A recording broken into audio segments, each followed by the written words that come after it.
Ito ang pinakamaingay ng YouTuber sa balat ng YouTube. Ako si Kabibig maglebak-lebak na tao with evidence. So ano na Franz Castro? Ano na Akbayan Party List? Ano na yung mga taong sinupalpal si BP Sara Duterte dahil daw sa no comment sa West Philippine Sea? Ano na? Ano na mga loyalista, mga BBM vloggers? Ano na? Kayo ang sinupalpal ni Pangulong Bongbong Marcos. Bakit? Pinagtanggol ni Pangulong Bongbong Marcos si VP Sara Duterte at tama lang na hindi siya magko-comment sa West Philippine Sea kasi si Pangulong Bongbong Marcos lang ang may karapatan na mag-comment tungkol sa West Philippine Sea. Yung mga paepal na mga politiko walang karapatan kasi foreign policy ito ni Pangulong Bongbong Marcos at hindi para sa kanila. O ano na ngayon? Akbayan Party List. Ano na ngayon? Franz Castro. Ano na ngayon? Risa Hontiveros. Mga supalpal kayo ni Pangulong Bongbong Marcos. Akala kasi ninyo na aayon si Pangulong Bongbong Marcos sa mga estilo ninyo? Excuse me. O eto na ha, babasahin ko talaga sa inyo para masupalpal kayo. Lalo na yung mga kritiko ni VP Sara Duterte na nagsasabing no comment siya. Kayo ang nasupalpal, kayo ang napahiya. Ito na. Pangulong Bongbong Marcos defends VP Sara Duterte on her silence over South China Sea issue. Dinipinsahan ni Pangulong Bongbong Marcos si VP Sara Duterte. Ito ang sabi ha, ito ay nasa release ito ha, release sa araw na ito talaga. President Ferdinand Marcos Jr. on Friday defended Vice President Sara Duterte on her supposed silence over the South China Sea issue as he assured the Filipino people that they are on the same page dealing with China and its agenda. Oh, akala nyo nagkalabuan sila. Drama lang yun. Ay, ito pa. President Marcos made the remarks when asked during the media interview in Washington, D.C. on the criticism being lobbed at Duterte on her silence on South China Sea. Ito ang sagot ni Pangulong Bongbong Marcos. Marcos said that Vice President is part of the government, but it's not her role or position as Education Secretary talk about the China. So walang karapatan at hindi obligasyon ni VP Sara Duterte magsalita tungkol sa South China Sea kasi nakafocus siya sa Department of Education. Oo, party siya ng gobyerno, pero silang dalawa may iba't ibang posisyon, may iba't ibang responsibilidad. Kainin nyo ang sinabi ni Pangulong Bongbong Marcos mga ano ha? Ito pa. Sabi ni Pangulong Bongbong Marcos, so I think we are all in line. Because I'm very sure that if Inday Sara had some very serious misgivings about what we are doing in terms of foreign policies, she would bring that to me. It means na kung merong i-comment si VP Sara tungkol sa foreign policy, natural, hindi chismis niya, hindi siya magiging pa-interview para magbigay ng komento.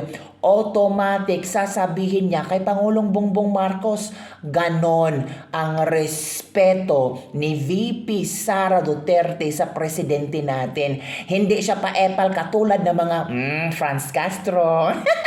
Katulad ni Raul Manuel, katulad ni Risa Hontiveros, katulad ni Akbayan Party List President. Kayo kasi gusto yung pag-awayan yung dalawa. Ito pa.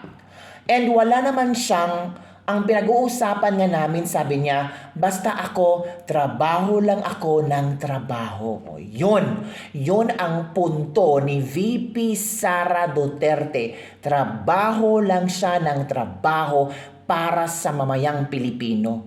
Oh, ito pa.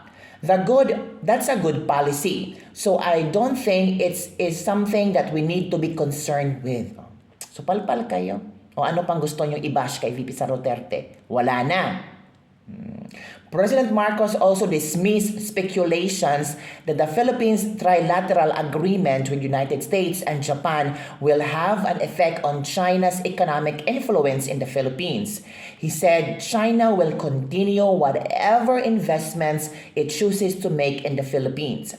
The trilateral agreement is separate from any proposed or potential Chinese investments in the Philippines. How do I see it? How will it affect? I don't see that it will affect one way or the other.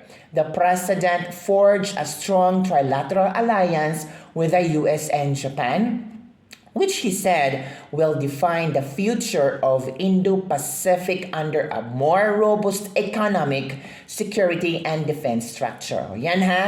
So ano masasabi nyo dito? Yung mga ano dyan, mga vloggers na binabati ko si VP Sara Duterte kasi wala siyang komento sa West Philippine Sea, sa South China Sea. Kayo, naigo kayo, no? Ang sakit, no? Na double sampal kayo ni Pangulong Bongbong Marcos. Natural, alam ni Pangulong Bongbong Marcos at VP Sara Duterte ang kanilang responsibilidad. Ayaw nila na magsagasaan sila. Ayaw nila mga magpa-epal-epal sa isa't isa because they respect each other. Sabi nga, basta ako, trabaho lang ako ng trabaho, which is their mantra, which is their policy para yung kung ano ang kanilang sinumpaan sa sambayan ng Pilipino, depende na on how you able to perceive it, on how you able to see it. Kayo nang bahala kung nagtatrabaho ba si VP Sara Duterte or hindi, nagtatrabaho ba si Pangulong Bongbong Marcos or hindi, kayo na ang humusga. Basta ang kanilang mantra, basta ako, trabaho ako ng trabaho. And wala namang karapatan, wala namang role and responsibilities si VP Sara Duterte para magsalita tungkol sa West Philippine Sea. Ano ang iyong komento dito? Nasupalpal kayo, no? Ang sakit, no? Yung pilit nyong binababa, pilit nyong hinahatak, pilit nyong sinasabi na walang masasabi, walang utak, walang makomment kasi hindi magaling. Eto na. Tama pala yung ginagawa niya. Tama pala yung sabi niya, no comment. Tama na yung sinabi ni Paulo Duterte na hindi ko trabaho yan. Totoo, no? Kasi marunong at mautak si VP Sara Duterte. Kasi si VP Sara Duterte may respeto kay Pangulong Bongbong Marcos. Kayo ang walang respeto. 'Di ba? Nakikita ko din na mataas pa rin ang respeto ni Pangulong Bongbong Marcos kay VP Sara Duterte. Ito na naman ang comment ng ibang netizen. Kabibig, baka pinaglalaruan lang si VP Sara Duterte kay ni Pangulong Bongbong Marcos. Bahala na kayo. Yon ang iyong interpretasyon. Basta ako, VP Sara, trabaho lang siya ng trabaho, serving the Filipino people. At ayaw niyang maging epal. Ayaw niyang papansin kasi hindi siya ganong politiko. Baka yung iba dyan nagpapapansin para maging relevant. Si VP Sara Duterte no need na mapapansin kasi every now and then very relevant siya. Mataas ang performance rating, mataas ang trust rating. Ikayo, kahit ano pang paepal nyo, mababa pa rin yung trust rating at performance rating nyo. So anong gagawin nyo? Sirain ang VP natin. Ngayon, sumambalik sa inyo. Boomerang ang nangyari sa inyo. Kasi pinagtanggol ni Pangulong Bongbong Marcos si VP Sara Duterte. Ano masabi nyo? Ouch! Ang sakit! Mali pala yung ginawa namin. Akala namin na si VP Sara Duterte ay boba. Siya pala yung mas matalino sa inyo. Or ginagamit niya ang kanyang utak kasi hindi siya nakikipag-away sa hindi niya kaaway.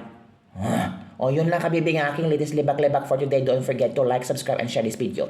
Bye everyone! See you next time!